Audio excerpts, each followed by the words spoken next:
5 reasons why Arsenal are such massive title favourites after a huge weekend in the Premier League where Arsenal stretched out a huge lead. You have to say there are 5 top reasons that Arsenal look so strong, that Arsenal look like the best team in the country bar none.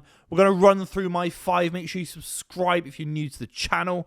I'm going to start off with Gabriel, the best centre-back in the Premier League right now. In the last couple of years, for me, it was always Saliba in terms of having that little extra je ne sais quoi on the ball compared to Gabriel. That gap has now been eliminated. Gabriel playing out from the back, just as good as Saliba, I'd say. And off the ball, he towers over Saliba. He's almost now the A card to Saliba being the B card. I can't believe it. It's almost like 2 A cards with Saliba and Gabriel, like Terry and Carvalho, Vidic and Rio.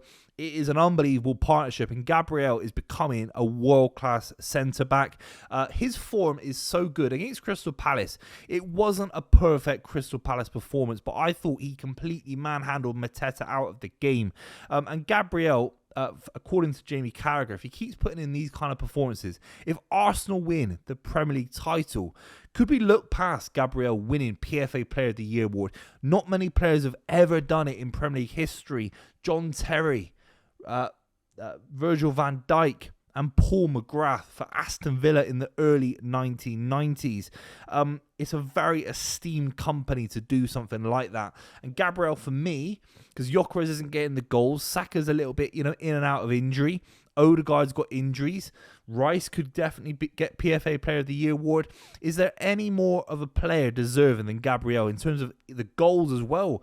One of the highest scoring defenders in Europe. Big goals for Arsenal. So the first point for me why Arsenal are such strong contenders has to be that Gabriel right now is operating at a world-class form, and dare I say it, the likes of Raya, Timber, Calafiori and Saliba around him, the A-list kind of backline for Mikel Arteta right now with Skelly and other people trying to compete, Mascara.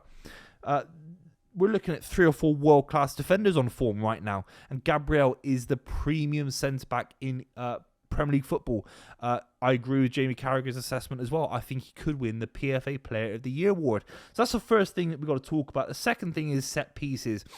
People are boring me in the football world talking about set pieces because I always grew up with the idea that set pieces should be quite easy to defend. If you're organised and you communicate on the pitch and you do your training and you work hard as a team, it's about team effort together, that set pieces are a lot easier to defend than open play genius, beautiful passing and moving and fluidity. That's why Guardiola won all the trophies he has been. He's been the number 1 manager in the world for the last 10 years, 15 years, because of free-flowing football where you can't get a grip on the game, you can't even kick a ball. Set pieces are the antithesis of Pep Guardiola football. They're simple to defend.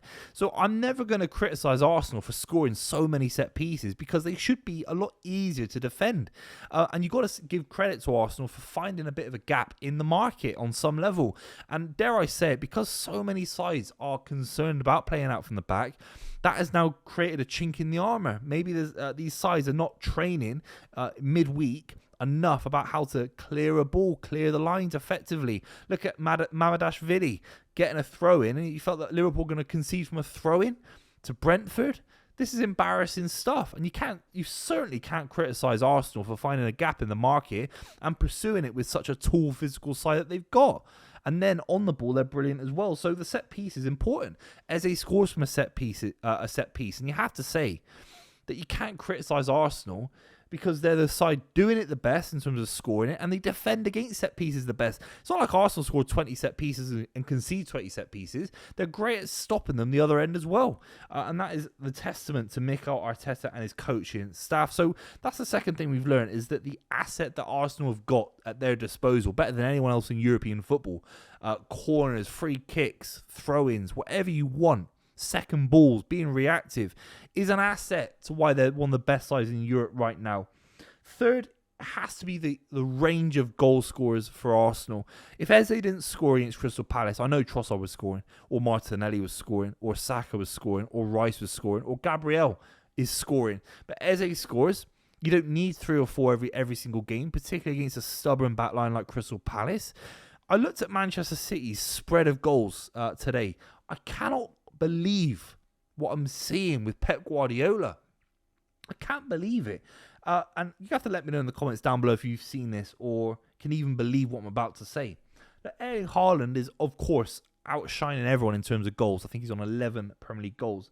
The second highest scorer for Manchester City right now, as I'm recording this video, is a defender for Burnley who scored 2 own goals a few weeks ago in Maxime Esteve. So what are we doing? What are we doing? Mateus Nunes is on 1. Foden's on 1. Reinders is on 1. You look at Arsenal, you think, you know, Rice is on a couple, Eze's on a couple, Saka's on a couple, Gyökeres is on 4 or 5, Gabriel's on, 3 or 4, Timber's on a couple. The numbers that Arsenal getting spread throughout their side, and of course you added Martinelli and Trossard, etc. That is scary, and that is the sign of Premier League champions. I remember when I was really young, you're looking at John Terry picking up goals, Carvalho picking up goals, even Ashley Cole pick up a goal here or there for great Chelsea sides. And that always reminded me when Chelsea would win the Premier League title, their back line would get involved with big goals. So Arsenal are scoring from all ranges, and that puts them in a massive position above their title rivals. That's the fourth thing that we have to talk about in this video, because the title rivals are so depressingly bad at the moment. Look, I've had time to reflect on the Manchester City loss to Aston Villa. I talked about it on this channel, so check it out if you're interested. It was poor. Reinders at the base of midfield. I don't think he had the worst game in the world. Maybe he wasn't tight enough for certain moments for Aston Villa, particularly when they scored Matty Cash on his left foot. He wasn't that bad, but what's he doing with Bernardo, Reinders, Foden, Savinho, Oscar Bob, away from home to Aston Villa side, a rejuvenated Aston Villa side? This is Guardiola fundamentally getting it wrong against top-level opposition in Aston Villa, in Unai Emery. And Manchester City are meant to be title rivals. I still think Manchester City are title rivals, but it's diminishing by the second. If Pep Guardiola is making managerial decisions that bad, and then you look at Arne Slot, who's getting things even worse. 4 losses in a row. This is the kind of form that Reggie Lebris would get sacked for. Seriously, Scott Parker would get sacked for. And all these guys are hanging in there because they're picking up draws and wins in there.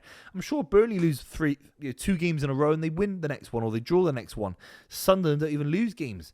But Arne Slot is one of the worst managers in this spell that Liverpool have ever had in terms of a start to the season as being incumbent Premier League champions or Division 1 champions. It's one of the worst starts the club's ever made after winning major silverware.